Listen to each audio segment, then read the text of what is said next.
Life is all about balance. You want to have a balanced bank account, balanced diet, balance between work and play, and a healthy inner ear to keep you from falling down all the time. And lots of things can mess up that balance. One bad night at the Cheesecake Factory and you might wake up with your finances, social life, and health out of whack. In science, our word for balance is equilibrium. You've heard of it. When the balance of some natural system gets disrupted, we say that it's out of equilibrium. But that's not always a bad thing, because nature usually finds a way to restore the balance. Like if a population of deer in a forest suddenly goes nuts and there's too many of them, they'll run out of food and space and predators will move in and the population will usually fall back to where the habitat can sustain it. Likewise, there's no reason that I can't enjoy the occasional Hot Pocket without destroying my so-called balanced diet. I just have to be sure to eat something that wasn't prepared in a salty lard factory to balance it out. We tend to think of chemical reactions as having a beginning and an end. You start with some reactants, some chemistry happens, and you end up with the products, and that's that. But that's not that, because you don't usually end up with pure products. Many chemical reactions seek balance too, and just like us, they have to work through the stress in order to find it.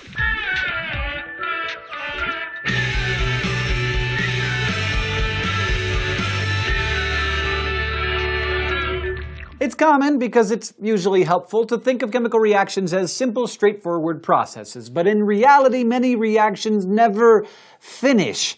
Ever. When reactants react to form products, what we usually mean when we talk about chemical reactions, it's technically called the forward reaction. But sometimes there's an opposite reaction that occurs, with the products changing back into the reactants. We call this a reverse reaction. Now, exactly what kind of reactions do this and why is hard to describe without busting out some 200-level chemistry kung fu, but it all goes back to our lesson about Gibbs free energy and reactions that occur spontaneously. Reactions are reversible when they can go forward or backward without any extra energy being used. Remember, this isn't just one reaction happening once. It's billions and trillions of reactions, and some of them might be going one way while others are going another way. And when the forward and reverse reactions occur at the same rate, that's called chemical equilibrium. And even though we all like the idea of balance in our lives, in this case it's not always a desirable thing. In fact, most chemists make their living using tricks to prevent chemical equilibrium, to knock it out of whack, maximizing the concentrations of the chemicals they want to produce at the expense of the balance that nature usually seeks. For example, consider the Haber process for making ammonia from nitrogen in the air. When we discussed it as a redox reaction a few weeks ago, we described it as a one-way complete reaction because that's all we needed to understand right then. But I was lying to you. Sorry, I'd rather you hear it from me than out on the streets. Turns out, the reaction really exists as an equilibrium. As nitrogen and hydrogen react to form ammonia, the concentration of those gases drops, making them less likely to collide and keep reacting. So the rate of the forward reaction slows down. At the same time, the concentration of ammonia rises, more ammonia molecules are available to break up into the reactant gases.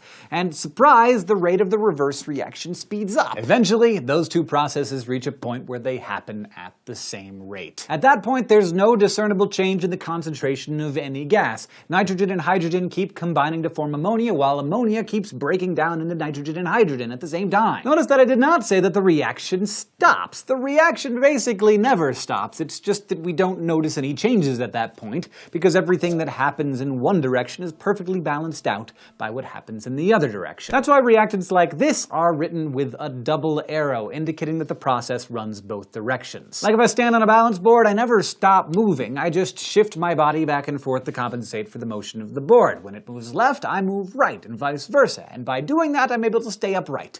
Hopefully. But sometimes there is, if you will, a disturbance in the Force, and as any good Jedi knows, those things must be put right. Chemical equilibria can be disturbed by changes in the concentration of one or more substances, or by changes in temperature or pressure. We describe these changes based on which way they force the equilibrium. We say a change shifts the reaction to the right if it tends to make more products form, and to the left if it tends to make more reactants form. This was all summarized nicely by a French chemist named Henri Louis Le Chatelier, who was born in Paris in 1850. Today, we call his summary Le Chatelier's principle, and it says that if stress is placed on a system that is at equilibrium, the system will proceed in a direction that minimizes the stress. That can happen in several ways. For starters, changing the concentration of any substance in a reaction causes it to proceed in whatever direction restores the former balance. For example, once the Haber reaction is at equilibrium, if you were to add more nitrogen gas to the mix, the existing hydrogen would have more nitrogen to react with. Thus, it would begin forming more ammonia, sending the reaction noticeably to the right until the reaction balances itself again. Removing some of the ammonia would have the same effect. There would be less ammonia available to break down, so the formation of ammonia would temporarily exceed the formation of nitrogen and hydrogen, and the reaction would again shift to the right until the balance is restored. Now here's an ironic side of irony served up for you. In 1901, Le Chatelier tried to invent a process for fixing nitrogen, to make ammonia from nitrogen and hydrogen.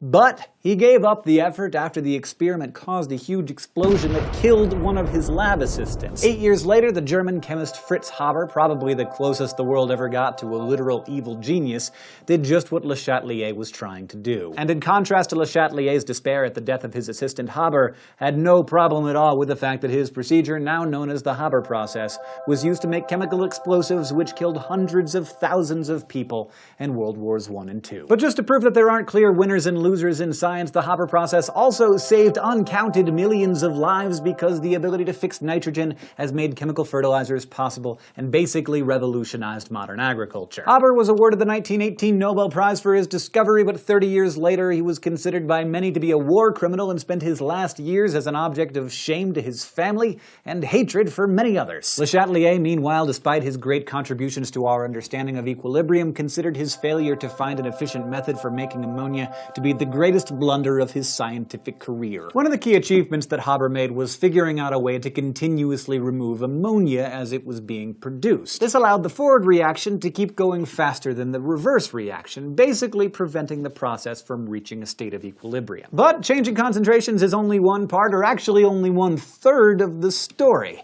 There's also pressure to consider. When you look at the equation for the Haber process, for example, you can see that 4 moles of gas react to form 2 moles of gas. So the forward reaction decreases the volume, while the reverse reaction increases it. This is important. Increasing the pressure will then put more stress on the high-volume reactants than the low-volume products, so the reaction shifts to the right, producing more ammonia than it does at low pressure. And indeed, the industrial Haber process is done at 200 atmospheres of pressure. Decreasing the pressure meanwhile has the opposite effect. The reaction proceeds in the direction that raises the pressure back to where it was before. In this case, that's the breakdown of ammonia toward the left, where there are 4 moles of gas. Solids and liquids aren't affected by pressure as much, so the more gases that are present in a reaction, the greater effect that any pressure change will have. The third and final way to affect the position of equilibrium is with temperature changes. It gets a bit complicated up in here, but basically the thing to keep in mind is that endothermic reactions, which consume heat, are favored if heat is added, so higher temperatures tend to feed endothermic reactions. And by the same token, exothermic reactions, which release heat, fare better at low temperatures. And since exothermic reactions produce heat, that heat tends to favor the reverse endothermic reaction. So if heat is added to the reaction, it forces the reaction back to the left. But if heat is removed by cooling the reaction mixture, the reaction will proceed to the right. Now you may be wondering, since battling equilibrium is what most chemists do for a living, how they work out the specifics of it. How do they determine how much of each substance is present, or how much they need to add, or what the temperature or pressure should be when everything is constantly changing? You probably won't be surprised to learn that there's math that we can do to answer those questions, and we'll get into the numbers in our next lesson. But right now, let's have some fun. I've been talking about the Haber process because it's a simple reaction, it's an important reaction, and because it's one of the main reactions that Le Chatelier studied. But it's not very interesting to watch. A much more interesting reaction involves 2 different ions of cobalt that reach equilibrium in an endothermic reaction. As you can see, one of the ions is pink in aqueous solution and the other is blue. One stress I can put on this system is the addition of hydrochloric acid. This increases the chloride ion concentration and pushes the reaction to the right, the blue side. And if I add water, the reaction is pushed right back to the left, pink. Cool, right? I can also stress the reaction by changing its temperature. If I raise the temperature, it's like adding a reactant, so the reaction will proceed to the right, use it up, and turn blue again. You can probably guess by now that if I lower the temperature, it's like taking away some reactant, so the reaction proceeds to the left and turns pink. We can make these colors go back and forth all day by making changes to the reaction, but I think you're getting the idea. Equilibrium isn't about staying the same all the time, it's just about keeping your balance as your circumstances change. And now it is time for me to go get a nice Greek salad to help balance out the corn dogs that I may or may not have eaten this weekend. But first, thank you for watching this episode of Crash Course Chemistry. If you paid attention, you learned that equilibrium is just a fancy word for balance, which is a thing that chemical reactions need just as much as we do. And that the way to achieve balance is to compensate for change, not just to stop completely. You also learned and saw that chemical equilibrium can be affected by the concentration of substances, their temperatures, and, if they're gases, their pressures. Finally, you learned about Le Chatelier's principle of chemical equilibrium and about his failed attempt to do what Fritz Haber eventually did, invent an efficient process to produce ammonia. This episode of Crash Course Chemistry was written by Edie Gonzalez, the script was edited by Blake D. Pastino, and our chemistry consultant was Dr. Heiko Langner. It was filmed, edited, and directed by Nicholas Jenkins. Our script supervisor is Catherine Green, and our sound designer is Michael Aranda, and of course our graphics team is Thought Cafe.